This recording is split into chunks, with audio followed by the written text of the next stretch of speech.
Così il beato servo dell'Altissimo, sospinto e preparato dallo Spirito Santo, essendo scoccata l'ora stabilita, si abbandona all'impulso della sua anima, calpesta i beni di questo mondo per la conquista di beni migliori.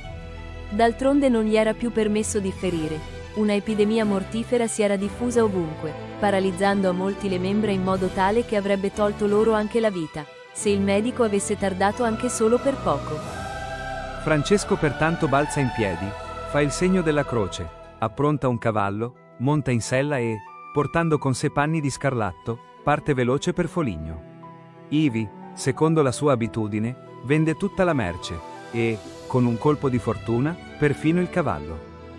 Sul cammino del ritorno, libero da ogni peso, pensa all'opera cui destinare quel denaro.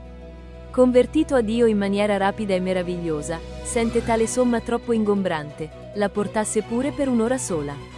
Così, tenendone conto quanto la rena, si affretta a disfarsene.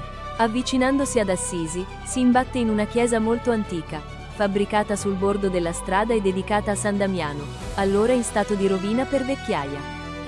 Il nuovo cavaliere di Cristo si avvicina alla chiesa, e vedendola in quella miseranda condizione, si sente stringere il cuore.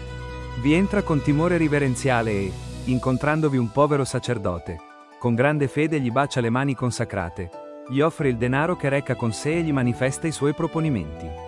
Stupito per l'improvvisa conversione, il sacerdote quasi non crede a quanto odono le sue orecchie e ricusa di prendere quei soldi, temendo una burla. Infatti lo avevano visto, per così dire, il giorno innanzi a far baldoria tra parenti e amici, superando tutti nella stoltezza. Ma Francesco insiste e lo supplica ripetutamente di credere alle sue parole, e lo prega di accoglierlo con lui a servire il Signore. E finalmente il sacerdote gli permette di rimanere con lui, pur persistendo nel rifiuto del denaro. Per paura dei parenti.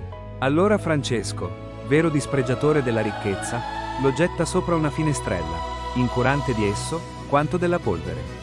Bramava, infatti, possedere la sapienza che è migliore dell'oro e ottenere la prudenza che è più preziosa dell'argento.